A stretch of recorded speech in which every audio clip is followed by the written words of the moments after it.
एक छोटे से गांव में माही और विद्या नाम की दो सहेलियां रहा करती थी। जहां माही के पिता बहुत बड़े बिजनेसमैन थे, वहीं विद्या के पिता गरीब किसान थे, जिस वजह से उन दोनों सहेलियों के बीच बहुत अंतर था।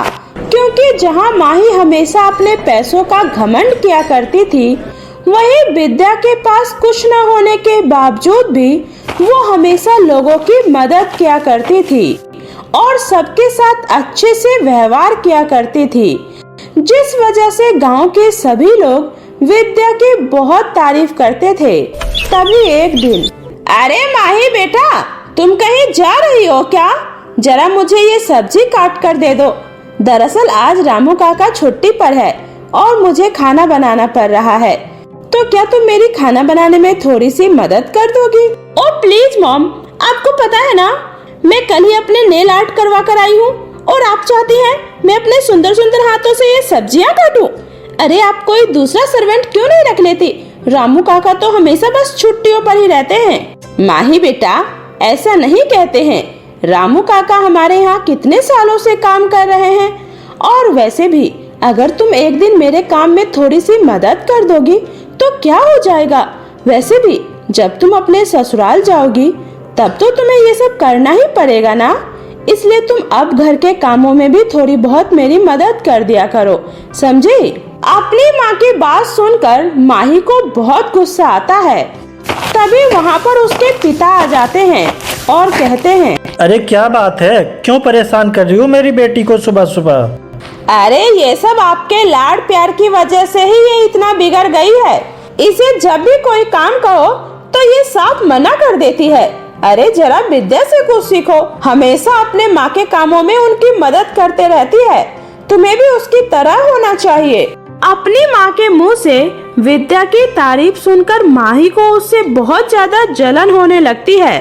बस बहुत हो गया, हमेशा उस गरीब विद्या की वजह से माँ हमेशा मुझे ताने मारते रहती है।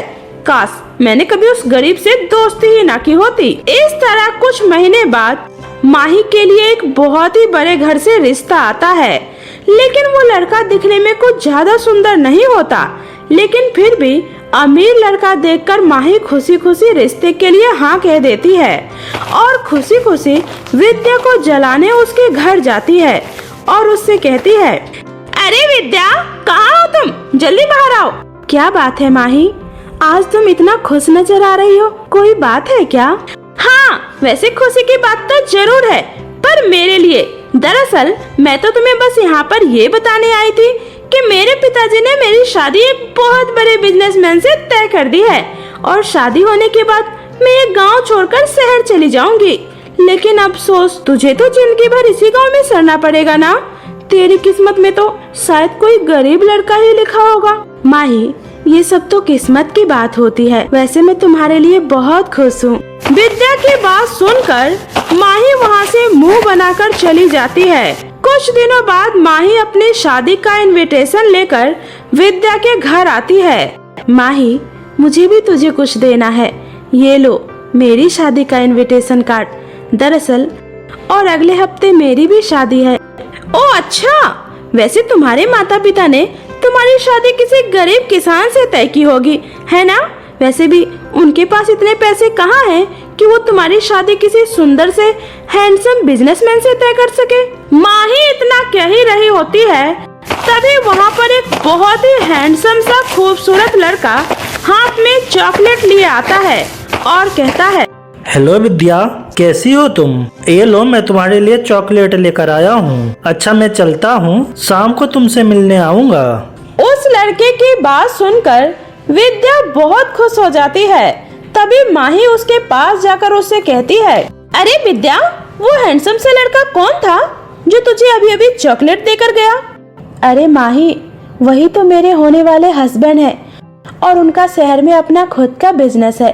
दरअसल वो हमारे गांव में किसी काम के सिलसिले में आए थे और उन्होंने जब मुझे पहली बार देखा तो उन्हें मैं पहली नज़र में पसंद आ गई और उन्होंने मेरे माता पिता से मेरा हाथ मांग लिया। विद्या की बात सुनकर माही को उससे और भी ज्यादा जलन होने लगती है और वो वहाँ से चुपचाप चली जाती है।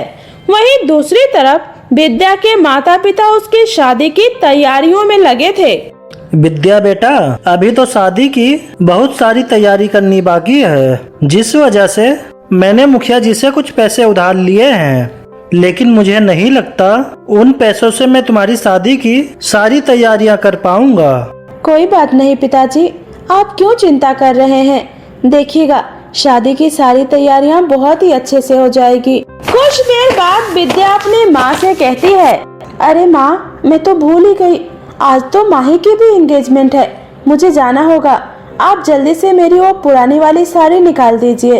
इतना बोलकर विद्या अपनी पुरानी साड़ी पहनकर तैयार होकर एंगेजमेंट में चली जाती है, जहाँ पार्टी में माही विद्या से कहती है, अरे विद्या, तू आ गई? अच्छा पहले ये बता, मेरा ये लहंगा कैसा लग रहा है? इसे मेरी माँ ने खास मेरे लिए डिजाइन करवाया है, पर तू तो ऐसा लहंगा पहनने के बारे में सोच भी नहीं सकती है। माही की बात सुनकर विद्या को बहुत बुरा लगता है, इसलिए वो घर आकर अपनी माँ की पुरानी साड़ियों और गुलाब के फूल लेकर अपने लिए सुंदर सा लहंगा तैयार करती है, जिसे देखकर उसकी माँ बहुत खुश हो जाती है। अगले दिन माही उससे मिलने उसके घर आती है, तो वो उसका सिला हुआ फूलों का लहंगा देखकर बहुत ज्यादा हैरान हो जाती है। तभी विद्या कहती है, माही, तूने मुझसे कहा था ना, मैं कभी भी तुम्हारे जैसा डिजाइनर लहंगा नहीं पहन सकती हूँ। देखो, आज मैंने खुद अपने लिए इतना सुंदर फूलों का डिजाइनर लहंगा तैयार किया है। अब मैं इस लहंगे को अपनी शादी में पहनूंगी और तुम देखना, हर किसी की नजर सिर्फ मेरे इस ब्राइडल लहंगे पर ही होगी। विद्या की बात सुनकर माही को उससे और भी ज्यादा जलन होने लगती है, इसलिए वो उससे बदला लेने के लिए चुपके से उसका ब्राइडल लहंगा ले जाकर उसे जला देती है। अगले दिन अपना ब्राइडल लहंगा गायब देखकर विद्या बहुत दुखी हो जाती है और वो दुखी होकर जंगल के अंदर जाकर बैठ जाती है और रोने लगती है। तभी एक बूढ़ी औरत उसके पास आती है। क्या हुआ बेटी, तुम इस तरह जंगल में अकेले बैठकर क्यों रो रही हो?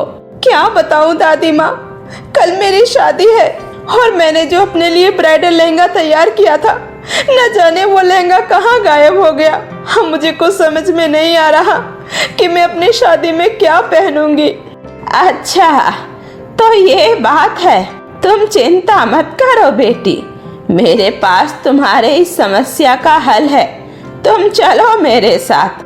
इस तरह बूढ़ी औरत जंगल के रास्ते में विद्या को अपनी एक छोटी सी झोपड़ी में ले जाती है, जो बाहर से तो एक छोटी सी झोपड़ी होती है, पर अंदर से वो किसी महल से कम नहीं लग रहा होता है। ये देखकर विद्या बहुत हैरान होती है।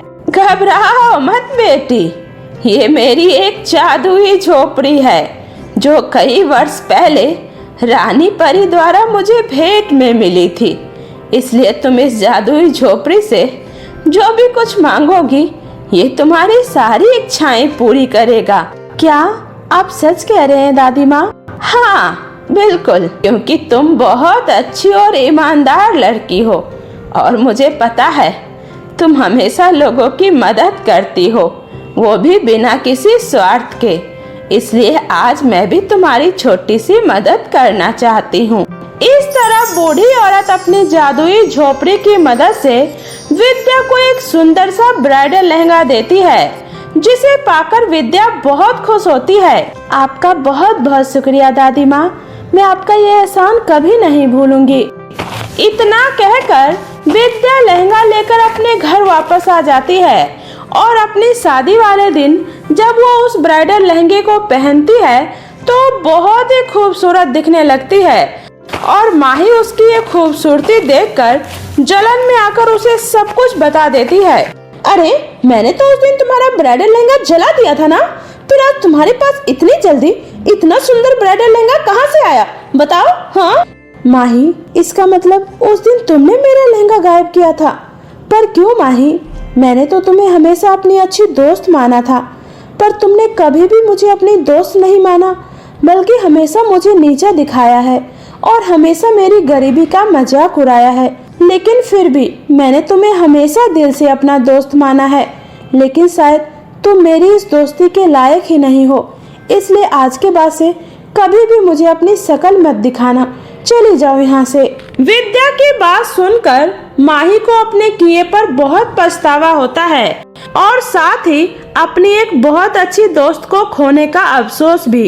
इसलिए वो विद्या से माफी मांगकर चुपचाप वहाँ से चली जाती है। उसके बाद विद्या की शादी बड़े ही धूमधाम से उस बिजनेसमैन से हो जाती है और वो खुशी खुशी अपने ससुराल चली जाती है। अब उसकी जिंदगी में किसी भी तरह की कोई तकलीफ नहीं थी और वो इसी तरह दूसरों की मदद करते रहती है।